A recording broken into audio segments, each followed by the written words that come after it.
மதிய சாப்பாடுல நிறைய காய்கறி, கீரைகள் கண்டிப்பா இருக்கணும். கீரையில மட்டும்தான் துத்தநாக சத்து, ஜிங்க் அப்படிங்கிற சத்து அதுலதான் இருக்கு. நம்ம எல்லாம் கோவிட் நேரத்தில் ஜிங்கோவிட் மாத்திரையை போட்டுட்டு இருந்தோம்ல, ஜிங்கோவிட்டை போட்டு போட்டு எல்லாம் சாப்பிட்டுருந்தோம்.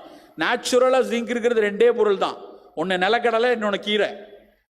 அப்ப நம்ம தினம் நமக்கு ஜிங்க் வேணும்ல. ஜிங்க் தான் நம்மளுடைய எதிர்ப்பாற்றலையும் கூட்டும், புற்றுநோய்களையும் வராமல் தடுக்கும்.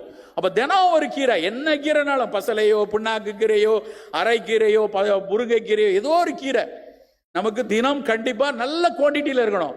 கீரைன்னா ஸ்பூன்ல வைக்காதீங்க. கீரைக்கு சோத்து அகப்பை வச்சுக்கோங்க. சோறுக்கு இனிமேல் ஸ்பூன் வைங்க. சோறுக்கு தயவு செய்து இந்த அன்னக்கரண்டின்னு ஒன்று இருக்கும் இல்லையா, அதை இனிமேல் பயன்படுத்தாதீங்க.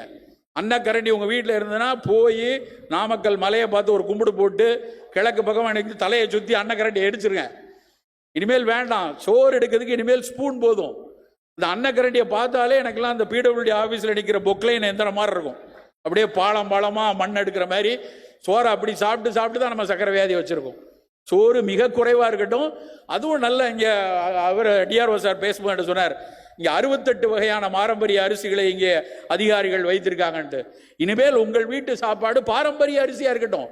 தூயமல்லி சம்பா, நல்ல கருப்பு கவுனி, மாப்பிள்ளை சம்பா, ரத்தசாலின்னு ஒரு சிகப்பு அரிசி வெரைட்டி, தில்லைவானன் ஒரு அரிசி இருக்கு. இப்படி பல, தில்லை நாயகம், சிவப்பு, ரத்தசாலி, அதெல்லாம் அந்த சிகப்பு நிறம், அந்த அரிசியை பார்க்கும்போதே மனசுக்கு அவ்வளவு மகிழ்ச்சியா இருக்கு. ஒரு காபூல் மாதுளையில் இருக்கக்கூடிய சிவப்பு நிறம் மாதிரி ரத்தசாலியினுடைய அந்த சிகப்பு நிற அரிசியை பார்த்தீங்கன்னா அதுல புட்டு செஞ்சு சாப்பிட்டா அத்தனையும் லைகோபீன்ங்கிறது நமக்கு அந்த ஆண்களுக்கு இருக்கக்கூடிய அந்த ப்ராஸ்டேட் கிளாண்ட்ல வரக்கூடிய வீக்கம், ப்ராஸ்டேட் என்லார்ஜ்மெண்ட் புற்றுநோயாக வராமல் தடுப்பதற்கு அந்த ரத்தசாலியினுடைய சிகப்பு அரிசி உதவியா இருக்கும். தில்லை நாயகம் உதவியா இருக்கும். அப்ப அதை நம்ம பயன்படுத்தணும் இல்லையா? நமக்கு இதெல்லாம் தேடி தேடி அலைய வேண்டியதில்லை. உடனே சில பேர், சார் இதெல்லாம் ரொம்ப விலை கூட விற்கிறாங்க சார், 100 ரூபாய்க்கு விற்கிறாங்க சார். இன்னொரு 10 நாள்ல ஒரு படம், ஒரு 10 நாள், இன்னொரு 5 நாள்ல ஒரு சினிமா வருது, உலகமே எதிர்பார்த்திருக்க சினிமா. அத்தனை பேர்ல 750 ரூபா கொடுத்து டிக்கெட் வாங்கலாம். ஒரே ஒரு காட்சியை பார்ப்பதற்கு 500 ரூபாய்க்கு டிக்கெட் எடுத்து அந்த படம் பார்க்கிறோமா, ஒரு 150 ரூபாய் ஒரு விவசாயிக்கு கொடுப்பதற்கு நமக்கே வலிக்குது. நாம் கூடுதலாக விலை கொடுத்தாவது இந்த மாதிரி தானியங்கள் வாங்குவதில் ஒருபோதும் தவறு கிடையாது.